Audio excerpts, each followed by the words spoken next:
essa parte de documentos maliciosos que a gente vai comentar aqui, são, passar um pouquinho mais rápido aqui, mas para vocês entenderem, tá? Porque isso é um ataque que, a partir de 2019, 20, 21, 22, aí ele cresceu muito, tá? E foi a porta de entrada para muitos criminosos, tá? O que é o documento malicioso? Geralmente, muitas vezes a gente, né, pensa assim, eu recebi um doc, um PDF, uma planilha, um PPT, e eu acho, isso aí não é executável, isso não é, esse aí é o meu dia a dia, é tranquilo, eu posso abrir um PDF, eu posso abrir um documento, eu posso abrir um Excel, isso aí não tem nada de malicioso. Engano, muito engano. Existem diversos tipos de ataques e vulnerabilidades para esses produtos, tá? Para esses conteúdos de Excel, Word, PDF, PowerPoint, etc. Inclusive, o mais famoso dos ataques, que a gente vai ver agora, que é a parte de documentos maliciosos. Quando vem anexado num e-mail, tu recebe esse documento, faz download e executa. Aí ele vem esse ataque. A gente chama de reverse shell, né? Mas é um nome técnico. Mas na verdade, quando tu abre esse documento do Office, tá? Muitas vezes, né, mesmo que tu tenha um Office um pouquinho mais fechado, vamos dizer assim, protegido, às vezes ele te pergunta, você deseja ativar as macros? Né? Você deseja ativar o conteúdo extra? E aí, nesse momento, não ativa macro nenhuma. Se tu não estava esperando aquilo, tu já não deveria ter aberto, né? Mas se tu abriu e ele ainda está te pedindo para fazer uma ação que vai abrir, vai executar algo, não faça. Porque quando tu fizer isso, esse ataque, principalmente quando a gente está falando de reverse shell, o criminoso acessa diretamente o teu PC, tá? Nós, inclusive, já fizemos uma live mostrando esse ataque ao vivo algum tempo atrás, acho que foi o ano passado, né, Ivan? Que a gente mostrou o ataque real ali, fez uma simulação. O criminoso... Eu recebi um ataque de Covid, né, Romulo? E quando eu executava o Covid, infectava a minha máquina. É um documento, né? Aí, por exemplo, esse documento, ele tinha esse conteúdo malicioso, que a gente chama de reverse shell. O criminoso, ele tem acesso à tua máquina. A tua máquina, ele cai para dentro da tua máquina. A partir dali, ele pode fazer o que ele quiser na tua máquina, ou se ele tu tá dentro de uma empresa, ele pode atacar as máquinas do lado da tua empresa, né? Os servidores da tua empresa e etc. Ele começa a fazer o que a gente chama de ataques laterais, né? Ele entra para dentro da tua máquina e começa a atacar as máquinas do lado para poder fazer com que esse ataque dele seja um sucesso maior ainda, ele possa fazer até um sequestro de empresa. Pessoal, só rapidinho, eu queria agradecer bastante o convite, eu preciso sair que eu vou entrar numa outra reunião, foi muito bom esse papo que a gente teve, eu espero que vocês tenham um excelente resto de apresentação, se vocês precisarem de qualquer coisa podem contar com a gente, eu deixei aqui no chat os meus contatos aí para quem quiser seguir, acompanhar o trabalho. A gente tem especialização em engenharia social e conscientização e segurança da informação. Deixei o site aí da Ecatink também, para caso vocês queiram conferir. E qualquer coisa que precisarem é só me achar por aí, tá bom? Obrigada, pessoal. Marina, muito obrigado pela presença aí, pela tua participação. E até no final ali a gente vai passar todos os contatos de novo também. Para quem quer seguir aí, em todas as mídias sociais, a Marina está sempre atualizada nessa parte de conscientização e novos tipos de ataque, a Marina é especialista aí, vale a pena seguir ela, tá? Obrigado, Marina. Muito obrigado. Obrigada, aí. Pessoal. Bom dia. Bom, vamos seguindo aqui. Nós vamos falar agora de um outro tipo de ataque, que esse aí ele é mais avançado. Todos os ataques agora eles vão avançando na linha, tá? A gente começou lá com um ataque que era as campanhas de phishing, que eram genéricas, que geralmente abordavam um grande número de pessoas, tá? Depois a gente diminuiu para o tal de spear phishing, né? A gente viu que é um ataque direcionado geralmente a empresas, usando os próprios logos da empresa, os próprios conteúdos da empresa, atacando geralmente um sistema da empresa, né?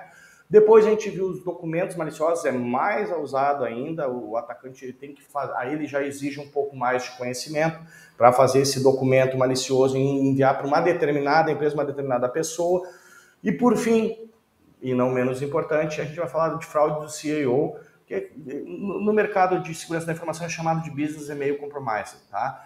Que é basicamente a engenharia social ao extremo dentro do e-mail, tá? Então, o que é essa parte do fraude CIO? Para fazer esse tipo de ataque, o criminoso ele faz um mapeamento amplo na tua rede social.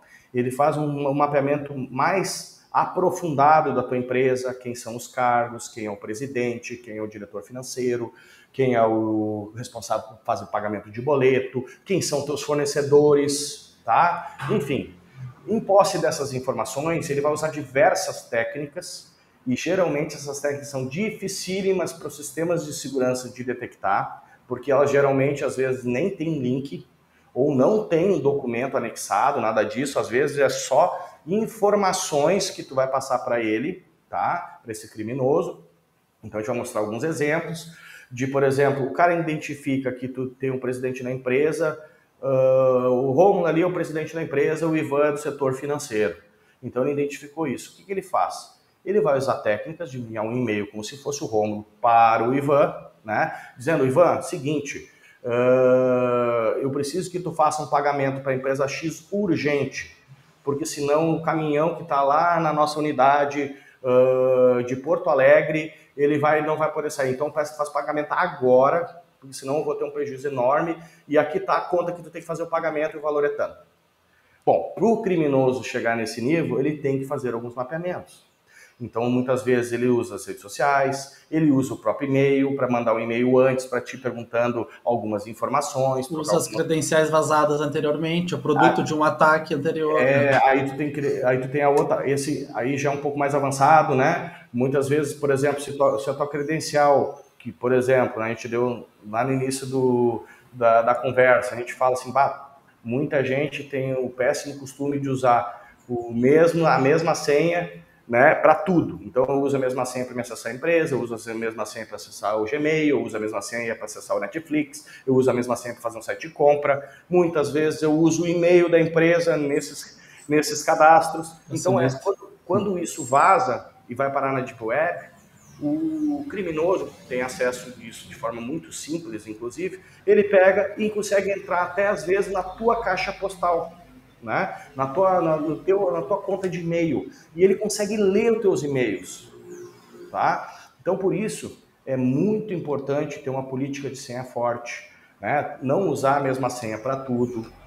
Romulo, mas é muito difícil, eu tenho 50 sistemas hoje, eu tenho Instagram, eu tenho Facebook, eu tenho Netflix, eu tenho o sistema da empresa, uns 5, eu tenho meu e-mail, aí tu quer que eu decore todas essas senhas? Olha, é uma opção, né? Mas existem softwares hoje só para isso, tá? Que são chamados bancos de senha ou cofres de senha, que te auxiliam a criar senhas complexas e difíceis de quebrar, né? E eles fazem esse armazenamento para ti de forma segura. Então tu consegue ter uma senha para cada aplicativo, uma senha para cada sistema, e tu mantém a dificuldade do criminoso de conseguir os teus dados, tá? Existem diversos aí. Depois o pessoal pode passar no chat ali alguns exemplos ali, tem alguns gratuitos, tem alguns que são pagos e etc, tá? Mas esses cofres de senha te auxiliam a tu não ter a mesma senha. Porque se tu tem a mesma senha em tudo e um dia vaza uma senha tua na Deep Web e a mesma senha que tu usa para ler os e-mails da empresa, o que vai acontecer? O criminoso a primeira coisa que ele vai tentar é aquela senha na tua conta de e-mail da empresa. Conseguiu acesso? Ele vai ler os teus e-mails. Se ele consegue isso, aí deu. Aí o backmail, que é a parte de fraude de CIO, ele fica muito mais fácil e muito mais perigoso, porque daí ele vai ter acesso a transações que está acontecendo, tá? Então muitas vezes ele vai ler um e-mail e assim, olha só que legal, o cara está mandando um fornecedor está dizendo que precisa de receber um pagamento de valor XYZ de uma nota fiscal. Aí com essa informação é muito mais fácil. Às vezes ele pode copiar o próprio e-mail, né, que ele já tem acesso na tua caixa, e usar um ataque externo, né, de um a outro lugar, mandar um e-mail dizendo, olha, eu sou o fornecedor tal, conforme esse e-mail aqui que está copiado, só que é o seguinte, né? Deposita em outra conta. Deposita em outra conta, porque, cara, minha conta está bloqueada, deu um problema na minha conta, então eu mudei aqui, tu muda, ou paga nesse boleto, ou transfere nesse Pix, ou transfere faz uma TED para essa conta. O que a gente recomenda? Sempre existe procedimentos internos na empresa de pagamento, de checagem, de informação e etc. Sempre que algo sair do padrão, não faça. Se alguém está te pedindo, tu sempre pagou uma empresa, através de um boleto X, de um site X, ou de uma conta ou um Pix X, se ele pedir para trocar, verifica de novo, faz uma dupla verificação, não sai fazendo pagamento. Nós presenciamos aí, desses últimos anos, empresas que tiveram roubos milionários nessa técnica, né? Os criminosos diziam, olha, eu sou o teu fornecedor e eu te enviei aí as mercadorias e agora preciso que tu faça um pagamento. Só que, cara, infelizmente esse pagamento agora, minha conta está bloqueada ali por alguma questão que ele inventa e tu tem que pagar nessa aqui fazendo favor. Beleza. Aí o cara faz o pagamento. Quando ele faz esse pagamento, ele nunca mais vai ver esse dinheiro. E a rastreabilidade disso é extremamente complexa, tá? A maioria das empresas não consegue um dinheiro de volta, não consegue nem achar o criminoso, tá? Então, por isso que esse tipo de fraude que a gente chama de CIO, que é a fraude do presidente, enfim, eles são extremamente bem elaborados, mais difíceis de identificar, tá? Usam gatilhos extremamente personalizados, mas ele é os que têm maior índice de sucesso, principalmente financeiro.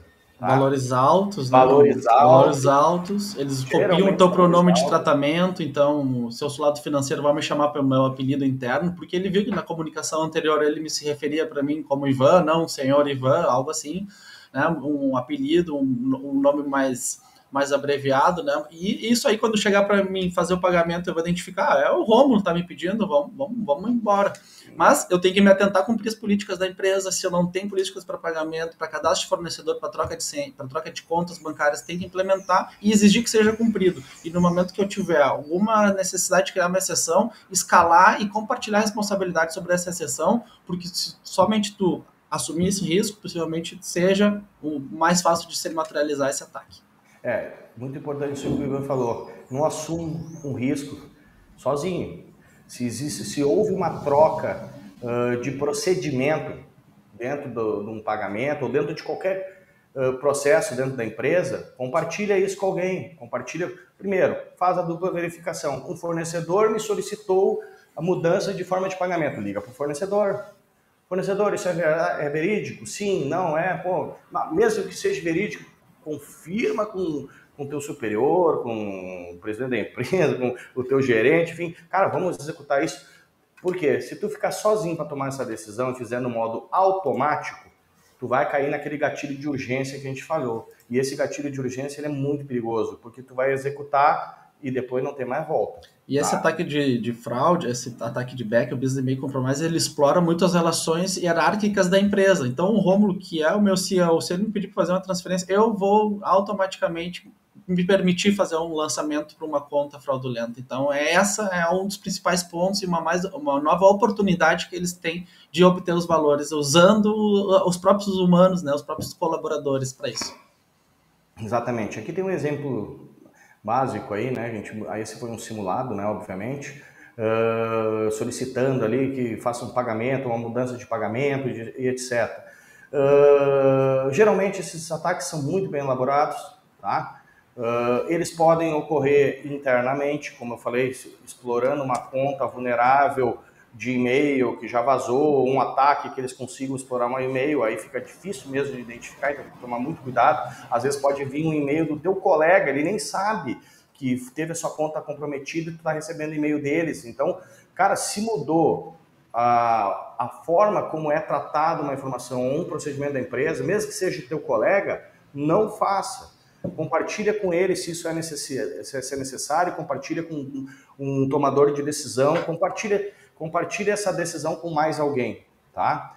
Agora, tem ataques que vêm de fora usando tecnologias de backmail, de fraude do CEO, tá? Então, como a gente identifica? Bom, a gente tem que tomar muito cuidado com o D, né? Quando o remetente da mensagem, a gente vem falando disso, que geralmente eles vão pegar e vão criar domínios, ou vão criar, né, endereços muito similares ao utilizado pelo presidente da empresa, pelo teu gestor, pelo teu colega, né? Então aqui a gente está dando um exemplo em que ele muda apenas uma letra no nome do domínio, tá? E quando tu bate o olho rapidamente, Tu olha assim, é o meu CIO, então, cara, é meu presidente, é meu chefe aqui, eu vou executar o que ele está falando. Não, presta atenção no remetente, valida o remetente, valida se aquele estilo de escrita, né? Muitas das vezes o criminoso não consegue reproduzir a escrita, a forma como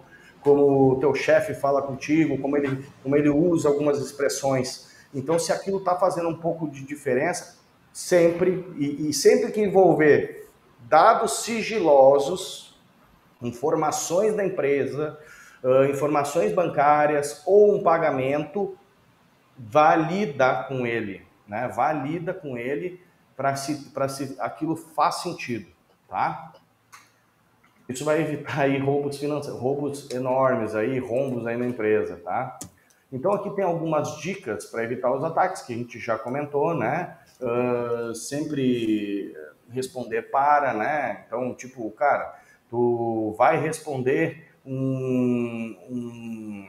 esse remetente, né? Então, não clica só no responder ali direto, automatizando, verifica se o remetente está correto, se a escrita está correta, se é aquele cara que tu costuma falar, né? Se é daquela empresa mesmo. Se tu tá na dúvida, liga, faz uma validação por um outro meio de comunicação que não só o e-mail. Não adianta tu também dizer, vou validar se isso é verdade, eu vou responder aquele e-mail. Bom, vai cair pro criminoso, aí o criminoso vai te responder. Tem que usar outro método, né? Usa um outro fator aí de validação, tá? Isso é muito importante.